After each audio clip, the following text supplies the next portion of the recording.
Our Parsha this Shabbat, 2 weeks before Rosh Hashanah, 2 weeks from today, we'll be hearing the familiar liturgy of Rosh Hashanah.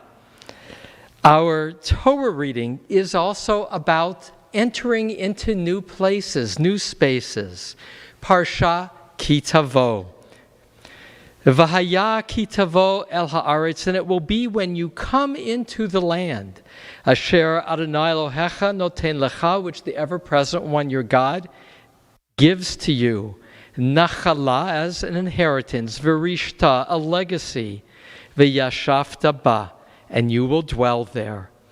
I will, in this opportunity, share with you 2 prayers that are unique in that they are the only 2 prayers recited by individuals coming to bring an offering in the entirety of the Torah. You'll know the first prayer because that one, a good piece of it, is part of our Haggadah, our Passover Seder, and a description of who we are as a people. Let me first read these 2 prayers, and then I'll go back and do some commentary.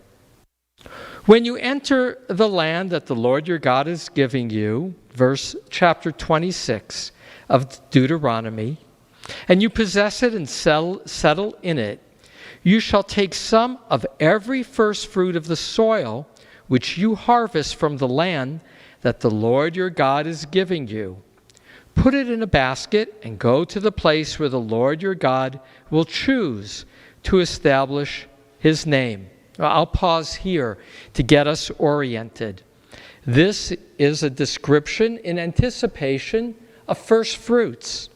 Note that you will bring it to the place where the Lord your God will choose, meaning the temple, Jerusalem, will not be for generations after they've entered the land. Hence, this is Moses speaking to the people not just about what will happen when they get to the land, but a trajectory of a leadership vision that is far further into the future, and as we will see, far further backwards to give context. Verse 3, and you shall go to the priest in charge at that time and say to him, quote, I acknowledge this day before the Lord your God that I have entered the land that the Lord swore to our fathers to assign us. All right, I'm changing how I'm going to do this. I'm going to comment as I go along because there's a lot and it's worthy of a pause. Here's the person who will in the future bring first fruits, who will say, I acknowledge this day, right, the day they're bringing the first fruits before the Lord your God, that he's speaking to the priest, before the Lord your God, that I have entered the land that the Lord swore to our fathers to assign us. This is an act of collective memory, for it is not the individual who entered the land that I have entered. The I here is the collective identification with what my ancestors did. It's like, again, in the Haggadah of Pesach. In every generation, each person is to see him or herself as if he or she went out from the land of Egypt. So here, I acknowledge this day before the Lord that I have entered the land. Mixing of the past and the present. Verse 4, the priest shall take the basket from your hand and set it down in front of the altar of the Lord your God. Here's something else to note. You can't just bring these first fruits in your hands. You have to bring them in a basket. The rabbis in the Mishnah will later say that people could choose whatever kind of basket they wanted to bring. It had to be at least one, now I'm drawing a blank on the number, it had to be a certain amount of crop, about 2% of the crop, though you could bring more. You shall then recite as follows before the Lord your God. And here's the first of the two paragraphs. And I'm going to add, because I'm going to now go back and forth between the Hebrew and the English, that in the Mishnah called Bikurim, there's an entire Mishnah of the teachings of the rabbis as to how this act of thanksgiving was to be performed, and where the early rabbis said most of the liturgy you could say in whatever language was familiar to you.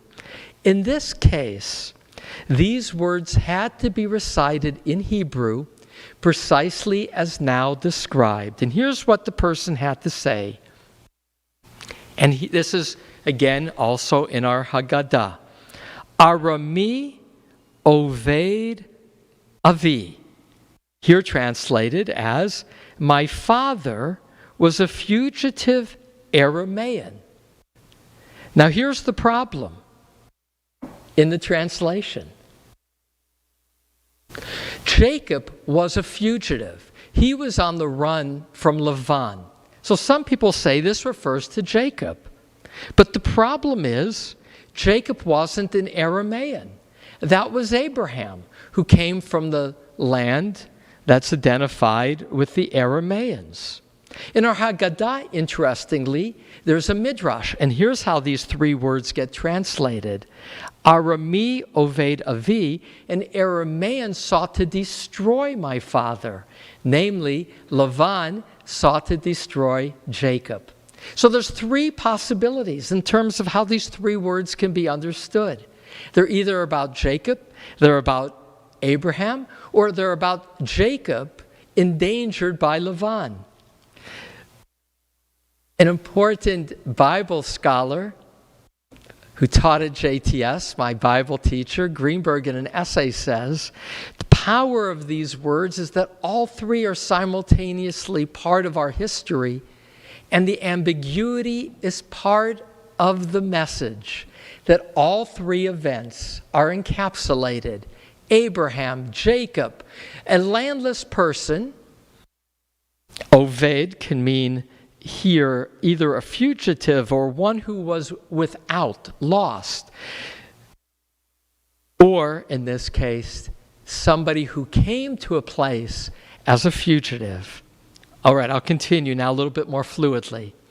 Vayered Mitzrayim, and went down to Egypt. Vayagar Sham, and dwelled there, bimtei ma'at, with small numbers. Vayi Sham Lagoy Gadol, and there became a nation of might, Atzum V'Rav, many and awesome. Vayera Otanu Hamitzrim, but the Egyptians dealt badly with us. Vaya'anunu, and afflicted us. Vayetnu Aleinu Avodah Kasha, and they placed upon us brutal work. V'nitzak El Adonai, and we cried out to God, Elohei Avotenu, the God of our ancestors. V'yishma Adonai et kolenu, and the ever-present one heard our voice. V'yar et anyenu, and saw our affliction. V'et amalenu, and our burdens. V'et lachatzenu, and our oppression. V'yotzienu Adonai mitzrayim, and God caused us to be brought out from Egypt. B'yad chazakah v'zrona tiyah, with a strong hand and a mighty arm, uvmora gadol, and with mighty wonders, uvototu moftim, with signs and miracles, v'yivi'enu el makom hazeh, and caused us to be brought to this place, v'yitein lanu et ha'aretz azot, and gave to us this land, Eretz, zavad chalav udvash, a land flowing with milk and honey. Vata, and now, hine, behold, heveti et reshit peri adama, I have brought the first of the fruits of the soil, asher natata li Adonai, which God to me has given. V'hanichoto lifnei Adonai, and I have placed it before Adonai Elohecha, the ever-present one, your God priest. V'ishtachavita lifnei Adonai Elohecha, and I bow before the ever-present one, your God. V'samachta b'chol hatov, and you shall enjoy, you shall rejoice of all the good. Asher natan lecha Adonai Elohecha, which the ever-present one, your God, has given to you, ulveitecha, and to your house, ata, you, v'halevi, and those who are in service of the sanctuary, v'hager, and even the stranger, asher bekarbecha, which is in your midst. So a few comments. This again had to be recited in prayer. That's why I said to us before the Amida, what's the value of having prescribed words? Here is a unique moment in that these are the words given to somebody who is a farmer.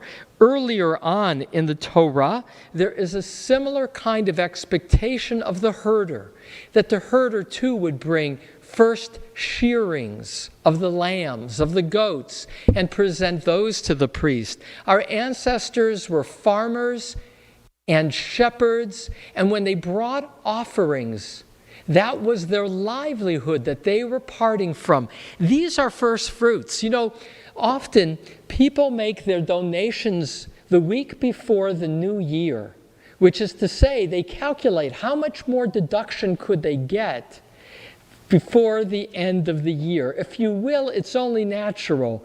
It's a last consideration, how much charity to give. In this case, the Bible mandates that your first thought is that of gratitude. Your first thought is what it is that you will bring to the temple to celebrate the harvest. And in that Mishnah of Bikurim, there's a description of a parade of celebration with flutes and community carrying their baskets. And I will add, you could, as I noted, bring the baskets however you wanted. And the rabbis will later teach that those who brought their gold and their silver baskets took them home, but the priest asked that the ones made of straw were to be kept there at the temple as a symbol of the offerings of the heart.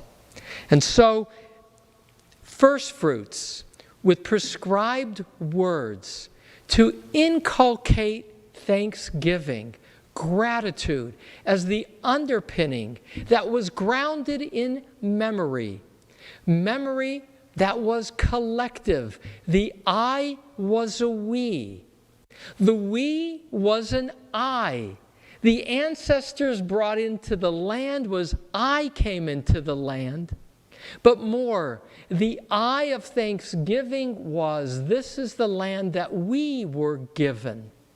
For the rabbis will emphasize in parsing this paragraph that by linking the I with the we, by taking one's own prosperity and seeing it as a gift, linked not only to the we of community, but even more to the we of a relationship with God, that we are to see ourselves as receivers of gifts, stewards of the land, who only brings back to God, who gave the land, the produce of the land.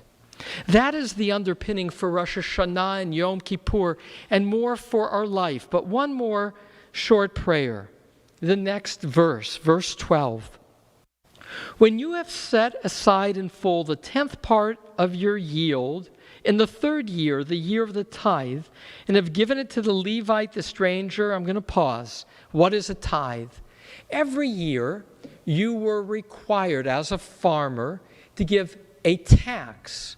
This is separate from first fruits. 10% to the Levites who had no land. Their job was to facilitate worship with God. Every year, 10%. But then a second tithe was to be taken every year, but used for different purposes. Some years it was for you to go to the temple. But on the 3rd year, every 3rd year, so 2 out of the 7-year cycle, you were to give of your crop to the Levites. That was a bonanza year for them. They got 20% that year. But more, these are the people who are without. Lager, the foreigner, the stranger. Liatom, to the orphan. Ulmana, to the widow. V'achlu visharecha v'saveu. And they may eat their fill in your settlements, and they will be satisfied. I again pause, because this need to see ourselves responsible for others who are lacking and not branding them here is so powerful. It's not that you just give them the food. You give them the food and they eat it in your midst, in your gates, which is not to separate, not to say, here, take it and go. I don't want to see the homeless on the streets. It's too painful. This says they're to come into your midst.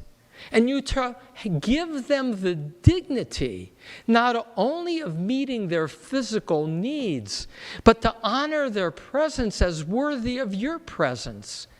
Dignity of the other is as important as the food that you're giving to them. And verse 13, you shall declare before the Lord your God. And this too was to be said in Hebrew. I have cleared out the consecrated portion from the house, and I have given it to the Levite, the stranger, the fatherless, and the widow, just as you commanded me. I have neither transgressed nor neglected any of your commandments. I have not eaten of it while in mourning. I have not cleared out any of it while I was impure, and I have not deposited any of it with the dead. I have obeyed the Lord my God. I have done just as you commanded me. Look down from your holy abode from heaven. And again, the shift to the we. Uvarech et amcha et Yisrael, and bless your people Israel. V'et hadama, and the soil, asher natata lanu, which you have given to us. Kasher nishbata lavotenu, which you swore to our ancestors. Eretz, zavat chalav udvash, a land flowing with milk and honey. Ribono Shalom, Master of the universe, we use words prescribed, as did our ancestors, in this case prescribed in the Torah.